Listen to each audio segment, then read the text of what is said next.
Okay, these right here are sunspots. What if I told you we have them on Earth? Sure. I'll show you. Geo satellite to classify the sunspots. We'll start.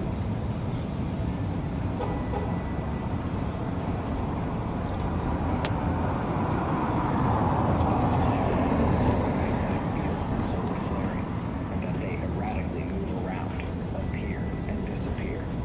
But can we tell when a sunspot is more likely to flare than others?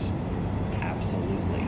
And to do so, we have to utilize the magnetogram on the SDO satellite to classify the sunspots.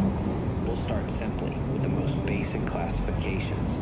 Alpha spots are usually just one sunspot by its lonesome and has just one magnetic charge or polarity, while beta class groups have at least one positive and one negative spot.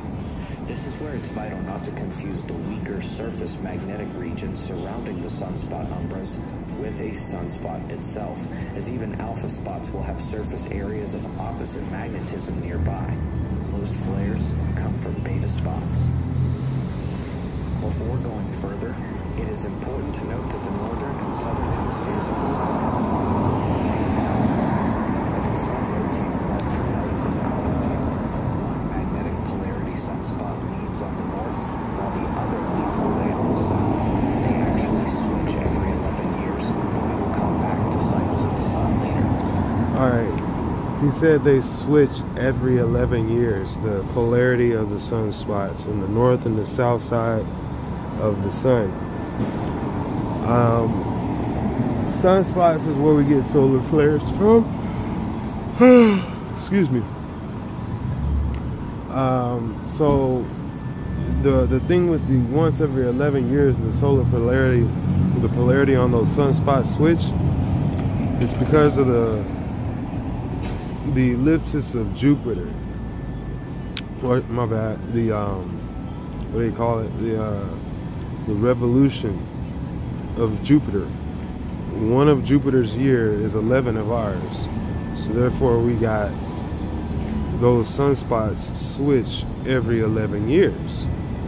Now, let me tell you something that, okay, you might have known that. Let me show you something that you probably ain't never known nothing never about. Check this out.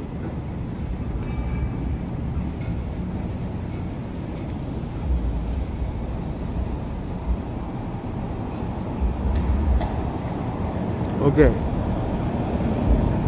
so this picture right here on Earth, we call these like sun dogs and stuff like that. Okay,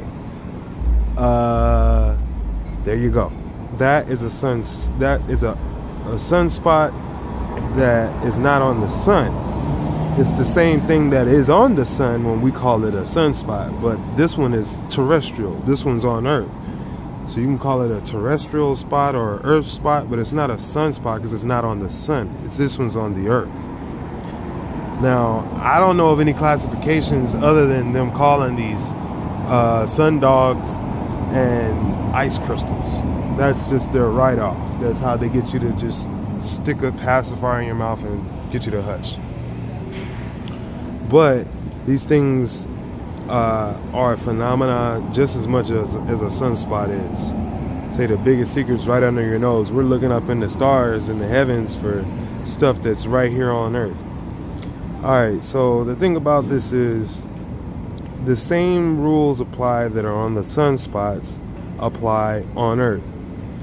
You see how the sun is in the middle of the field? That's a field. That's a magnetic field. That's an electromagnetic field. That electromagnetic field has electromagnetism. Now, I don't know if you ever seen like those static balls or whatever. You see them in like a science fair or a science event or whatever. They'll have these big balls with a big huge glass spear with a rod in the middle sticking up like a wand that shoots out static electricity or whatever. And if you put your fingers at the edge of the orb, then The static electricity will travel over to where your fingers are. It looks like plasma or whatever, like a plasma inside of a tube, but it's static electricity. It'll come out towards your fingers on the glass and make your hair stand up on end. Okay, so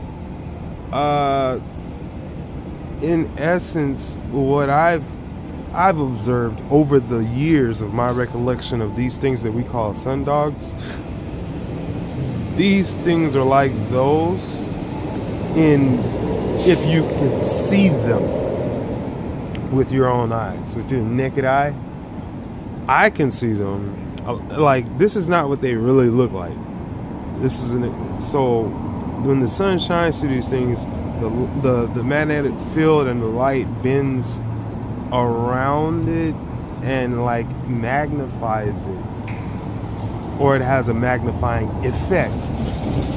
Okay, just like how the magnifying glass, if you took the sun and the magnifying glass and focused the magnifying glass at different heights, altitude from the ground, then you could focus the beam.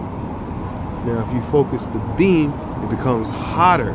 If you take it out of focus, it spreads out and it won't start a fire. Okay, but it'll give you the same effect as a sundog when you look at the beam on the ground, the rays that it puts off on the ground. Okay, so yeah, that's exactly what you're looking at.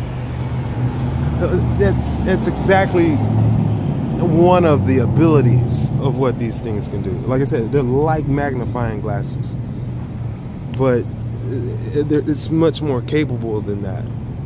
These things can absorb light just like a magnifying glass, or focus light like a magnifying glass, but they also focus other elements like wind, water, precipitation, obviously electricity, anything that has frequency or frequency half-life or lifestyle. These things absorb those things. These things magnify those things or disperse them. Just like I said, magnifying glass can focus light or disperse light into a different direction. So that's what these things can do that I've observed. Now, I think I've observed them in more than one fashion. One of the fashions that I think I've observed them is, I think I've observed them moving, and if I'm not totally making a stretch or reach here, I think that these things are also what we call hurricanes. These things are at the center of the hurricanes. It's the field. Like I said, you look at the hurricane is a magnified field of turbulence in the atmosphere. So it's, when I say magnify, it's bringing a vortex of precipitation in its field. It draws it in. These things are probably some of the most powerful forces in existence, from what I'm getting. Because these things could also, if I'm not mistaken, be what we would call these things could be at the center or the nucleus or the cause of black holes. These things could be the creators of suns and planets. But these things seem to take orders, from what I gathered. Because, like I said, I've observed them in more than one fashion. I think I've observed them observing us. My first time that ever got me to even think twice about these things was what I thought I saw a UFO or an alien or something that looked like a star in the sky. When remember I said these things have like a magnifying glass, so you can put it at different altitudes and they give you a different focus of light. So at a higher altitude, these things look like UFOs, look like orbs. But at low altitude, you see right through them. You don't even see them. And I mean, they're huge. Huge. Huge. City blocks, miles wide, whatever you want to call it. Orbs. Huge. Just right in front of you. I don't know how big. The altitude, I don't know. I don't understand altitudes yet. I can say maybe 300, 200, 400 feet in the sky, meters in the sky, some way like that up there. But then they get higher, and I think some of them even come down and touch the ground, falling, like maybe fallen angels. I don't know what that class or what that would be, but these things are on a whole different frequency, dimension, whatever you want to call it. They're interdimensional, if I'm not mistaken. They were put there by the Word himself, and the Word is interdimensional himself. The word that you hear now is the word that you will hear after life, because the Word is life. The Word gives life. So what comes after life, you don't know until the Word tells you, or commands it, or orders it. Okay. The Word is just as much as this orb bends forces and elements. The Word bends even this. Gravity is not the most powerful force on Earth in existence. Magnetism, from what I've been observing, is.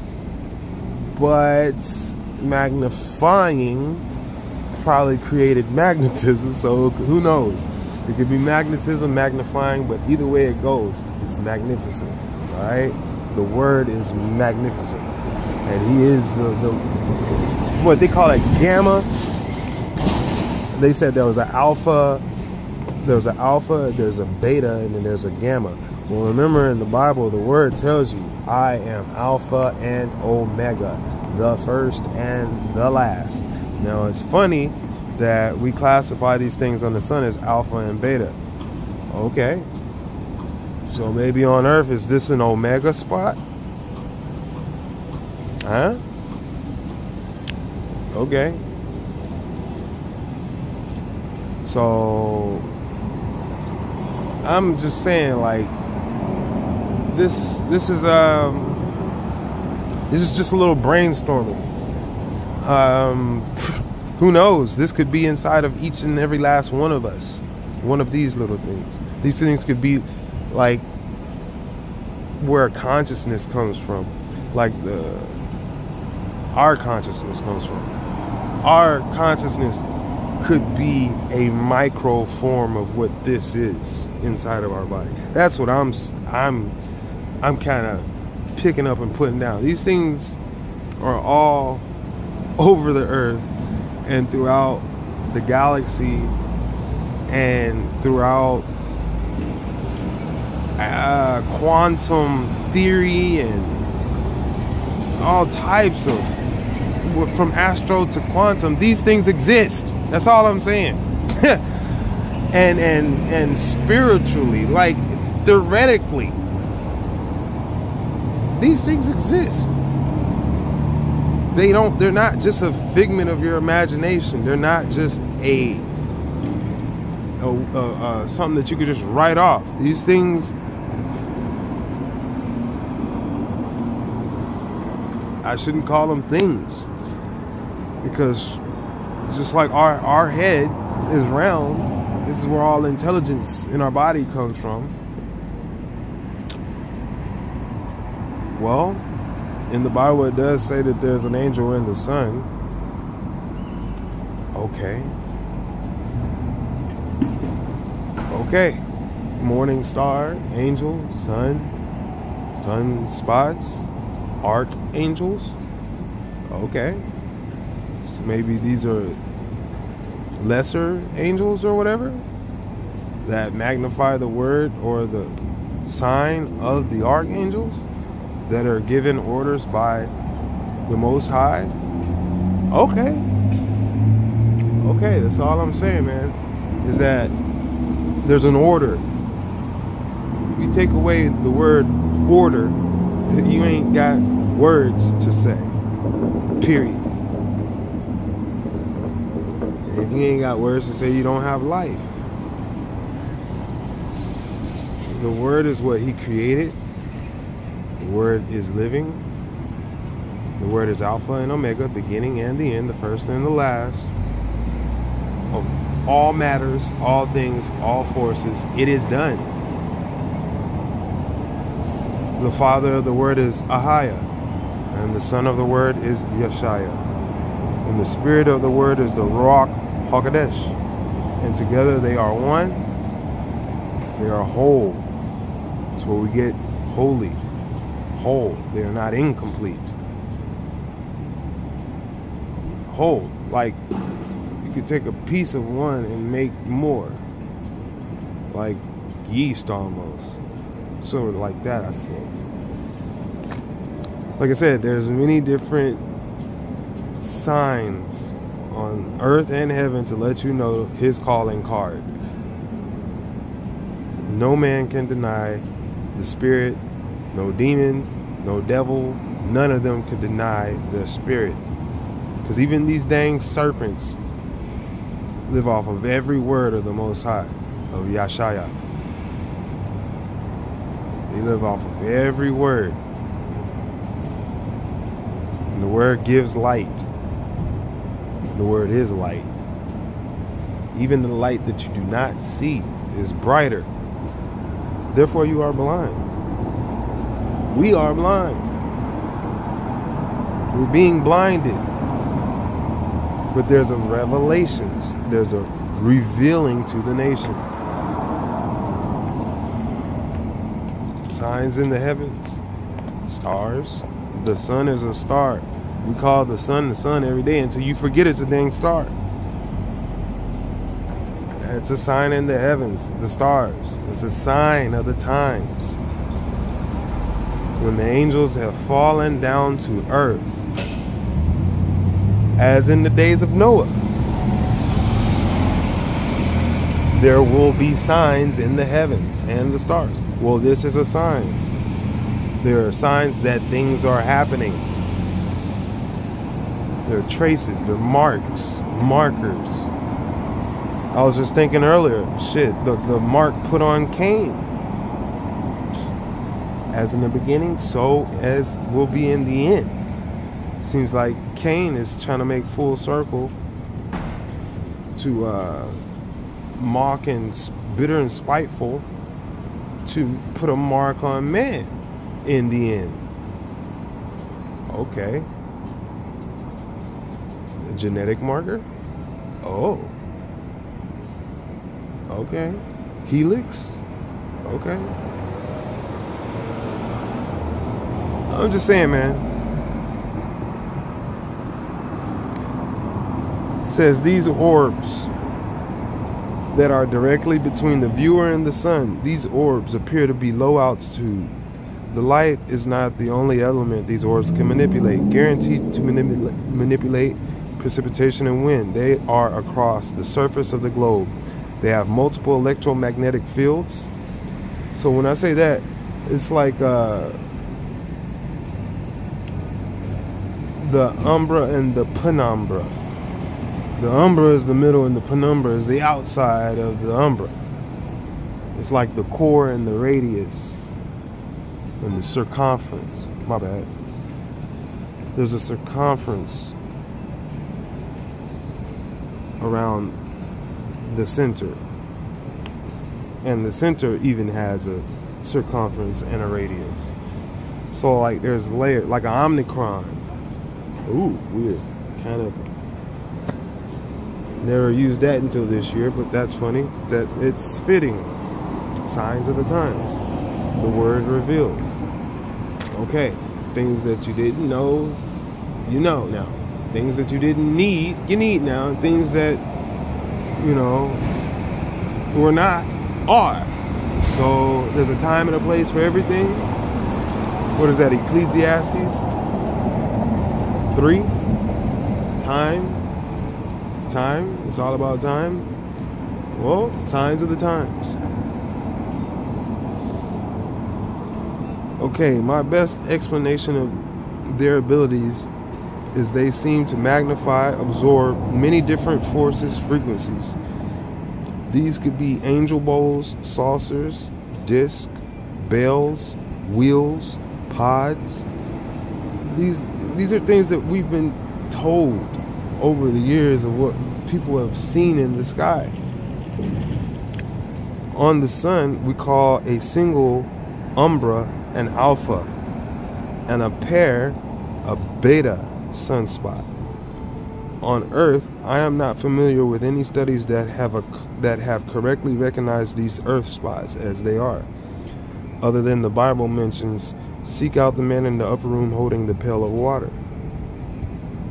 When I say holding the pail of water, remember I said up there, we call them bowls, saucers, discs, bells, wheels, pods. A pail. It could be a pail. You know what I mean? Like a pitcher, something that's holding something inside and will just pour out. It could be a dimension, a portal. Oh yeah, that's what I forgot to put in there that was very important. important, portal. Okay, these things are that too. Because even the word says, I am a way, I am the truth, I am the life. You know what I mean? No man may come unto the Father but by me. Look up in the clouds. Your redemption is near. You'll see the Son of you'll see the Son of Man coming in the clouds. Okay? Portals. He's a door. He knocks at the door. Meaning like the word is a door, but the word is knocking on the word to let you know he's on the other side. He's there. It's weird. It's a messenger from the messenger. It's just splendid.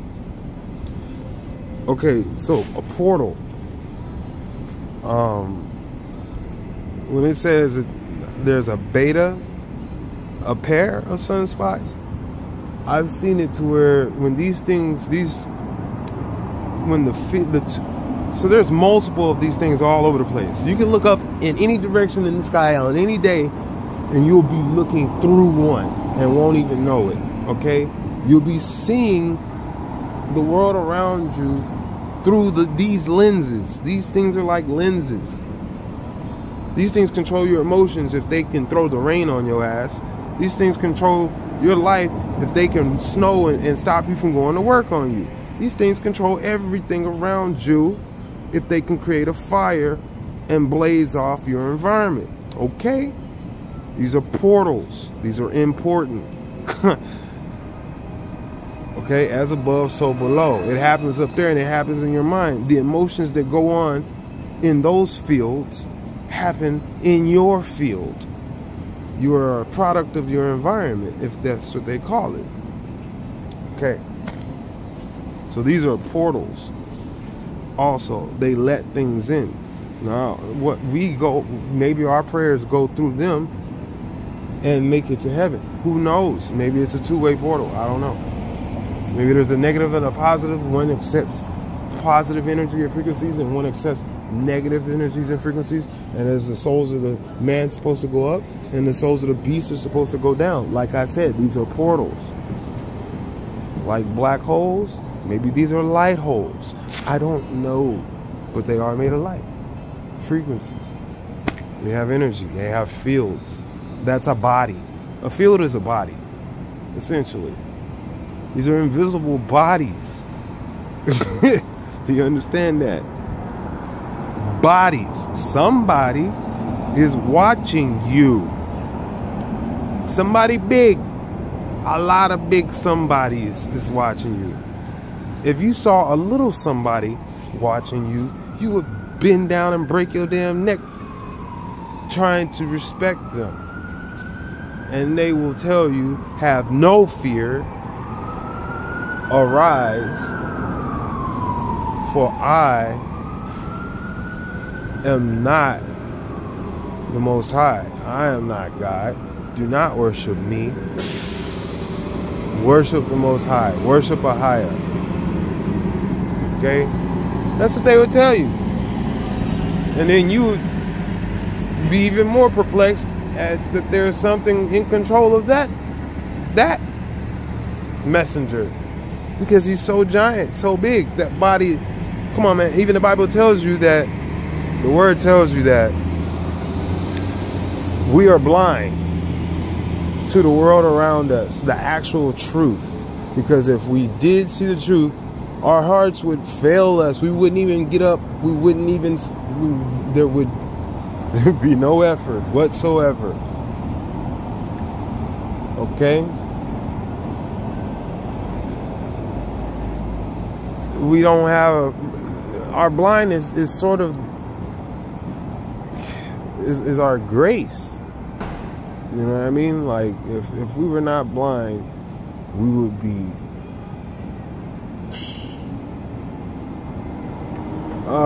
it's hard to, we'd be in hell. I guess you would say that, because you realize that you can't really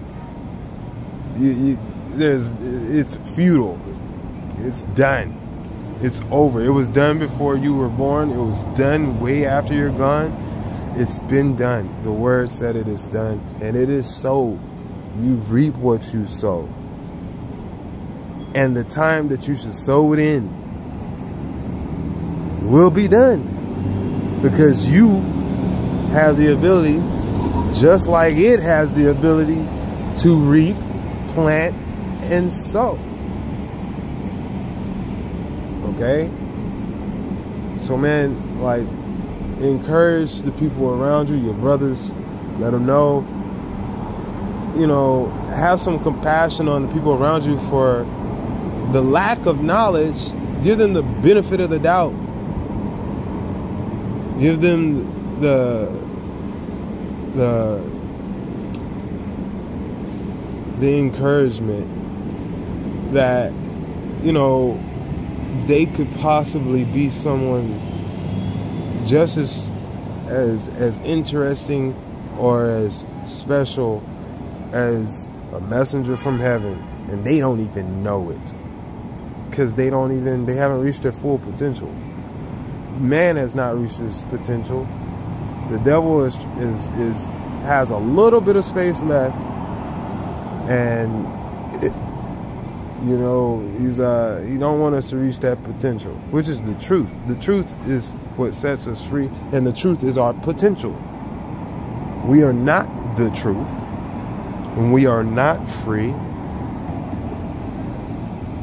So, you know, the only way around that is to, you know, you're only as free as the weakest link. They say you're only as strong. Oh yeah, so I was gonna finish that up. You're only as free as your weakest link, and you're only as strong as your weakest link as your team. You're only as free as your weakest minds. Okay? Encourage the people around you. Free the minds. Break people out of thinking that they know everything. Let them know, hey man, I'm gonna be kind to you, because I don't know what you're capable of. I don't know what I'm capable of. And, you know, the only way we're gonna figure this out is to get out of each other's way and help each other out. That's it. That's all I gotta say. Be thankful. Be more than anything thankful. Because you're only gonna get more of what you put out. In the faith of the word, to the Rabba Ahaya HaKadesh, to the Rabba Yeshaya HaKadesh, to the Rabba Ruach HaKadesh. Today is a Shabbat. It's a day of rest. So rest your mind at ease.